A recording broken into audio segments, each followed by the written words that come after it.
But this is a uplifting story, and have a listen to this. Over 3 years ago, Alison Tatum was diagnosed with stage 4 lung cancer, and she was told she had 18 months to live. 55-year-old she is, and she's now cancer-free. Her oncologist says she's a walking miracle, and it's thanks to 2 drugs which were used in a clinical trial. Now, I've been talking to Alison.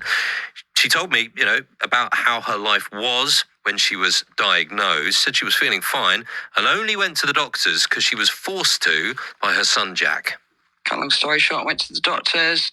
They'd done a lung biopsy. It came back as small cell lung cancer, which is the worst ones to have out of the 2, to be fair. I mean, having lung cancer is one of the deadliest cancers to have. But this particular type is incurable. Not many people survive. So they said, well, we can still operate. And, if we can get it out, the prognosis is going to be much better. But we need to give you a brain scan to see if there's anything there. I was quite hopeful, to be fair. I was sort of positive at that moment, thinking, I'll have an operation, it'll be fine. They called me back and said, unfortunately, they found something on the brain.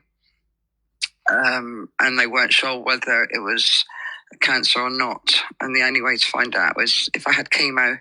I had 6 rounds of chemo. And after the 3rd round of chemo, they said that it was actually the cancer had spread to the brain, unfortunately. Right. So obviously that's a bit of a shock. Well, let's say good for your son Jack first of all, because you always need someone pointing you in the right direction, don't you? And the fact that he insisted you go. I would never have gone otherwise. Exactly. So good for him. So you get to this point where you must have been in a real low at this point and wondering what's going to come next. What did come next? Obviously, the consultant said, okay, we'll give you 6 rounds of chemo. After the 3rd round, I felt so poorly. I said to him, I can't do no more. It's just taking its toll. I lost all my hair, which was a very emotional thing for me, to lose all my hair. So I had 3 rounds, and they said, no, we need you to have 6. We really advise you to have 6 and not 3. But they said, look, we can change the medication. We can change the type of chemo, which will make you feel less ill. And they did that. So I struggled through the next 3 rounds. I think I had about 2 weeks off from that before I started radiotherapy. And that was to the brain and to the chest. And that was 2 weeks every day. That was exhausting, actually. I think the chemo, you sort of, after a week or so, you sort of get back to yourself. But with the radiotherapy, it lasted for months. It made me partially deaf. I felt sick all the time. I lost all my hair at that point because my hair was growing back and I had no hair. I was like a baby, I was. But that again was emotional. But, there was a little girl, wasn't there, at the school? Yeah, you work at. You were a secretary who was dealing with similar at the time, wasn't she? Tell us about her. Yeah, obviously I won't name her, but there was a little girl in year 1 where I worked at primary school in the office, and unfortunately she was diagnosed with cancer, and she had to have radiotherapy and chemo. And she came to school, happy little girl she was, so positive. And she was like my sort of person to look up to, even though she was a child, because she never moaned about it. Her parents were fantastic, and she dealt with it. And, me and her went through the journey at the same time. And actually, we sort of had a competition at school whose hair was going to grow back fastest between me and her. And I used to ask her every day and say, your hair's longer than mine. That is nice. She's doing very well, actually. She's sort of now free of the cancer, which is amazing as well. But also, your choice of words there to say that this was someone who you were looking up to, a 5-year-old girl, which just. Well, there's people worse off than me. Of course. I'm still here. I'm not at the moment. I'm not on any medication. I feel absolutely fine. So what was the turning point? What was the turning point, Alison? When did things start moving in in a far better situation for you, prognosis-wise?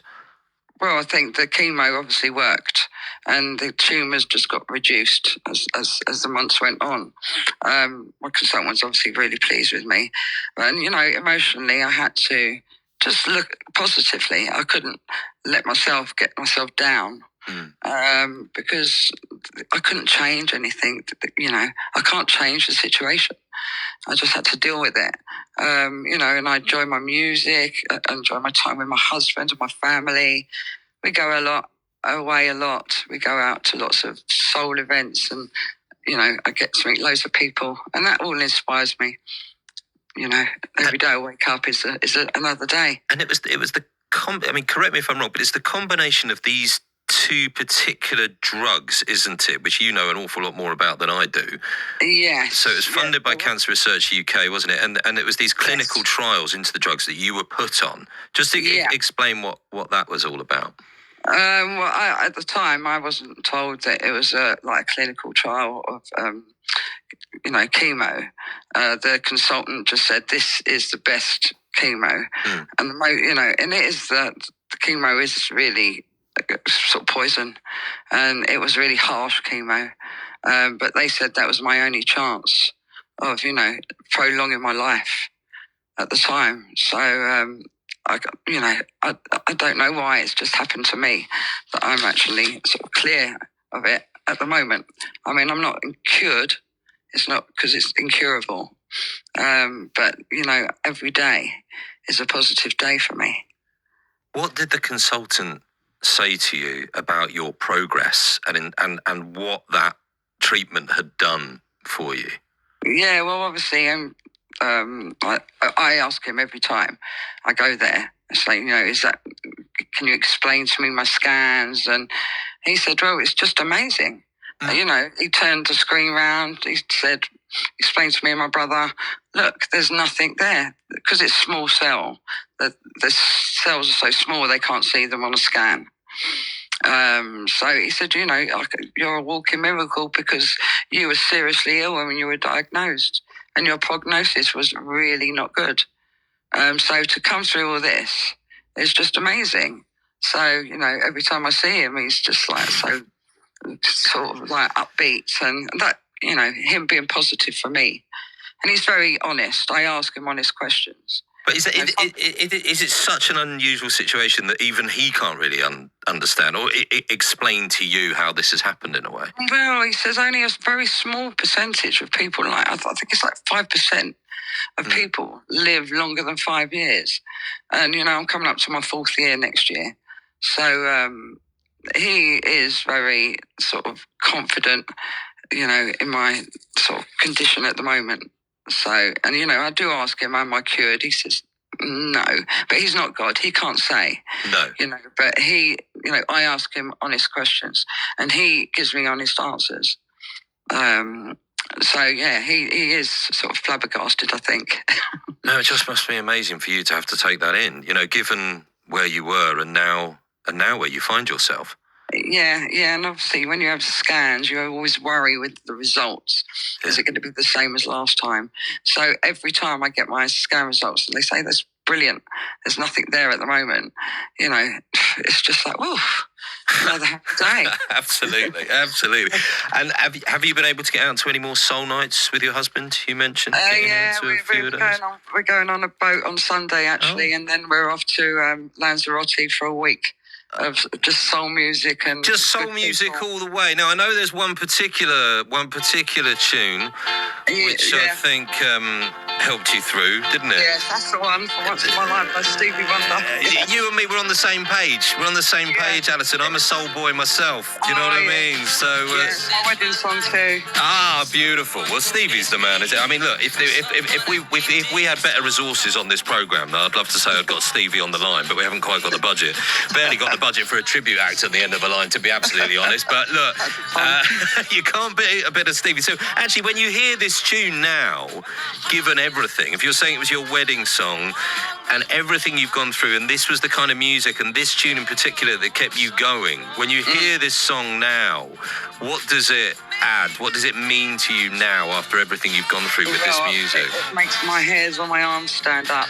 And if me and my husband hear it together, we get very emotional. And, you know, because we're very in touch. Both of me and my husband are very in touch with our music. And, you know, it just brings us so much joy and positiveness to our lives. 100%, 100%. Well, look, enjoy the boat. Get to the DJ and get this on at some point, and then have a cracking holiday. And thanks so much. Thank you so much for sharing the story.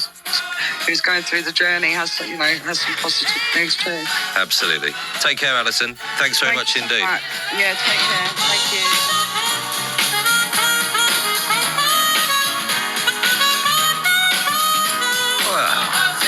Wasn't she a lovely person to speak to? What a story. Yeah, Alison Tatum, as you were hearing, diagnosed with stage 4 lung cancer, told she only had 18 months to live, and now cancer-free, a walking miracle, her oncologist says, thanks to a couple of drugs that were used in that clinical trial. Also, nice to listen to a bit of Stevie as well, isn't it? Always makes me think, just a little tip, a very quick tip. There's a performance, Stevie Wonder, live at the Talk of the Town. Yeah. Right, which is one of my favourite live album, you know what I mean? Yeah. And it's him, really quite young, but just incredible, playing pretty much every instrument at one time or another. Wow. Talk of the Town in London. So, yeah. In London, what year? Yeah, I'm going to look it up now. Okay, I look it can't up. remember. But Well, if you want to go, it's on Spotify somewhere, I think. Okay, I'll read the news, you look that up. Yes. Just after 6:30. The voice of the UK. This is BBC Radio 5 Live. Here are the news headlines.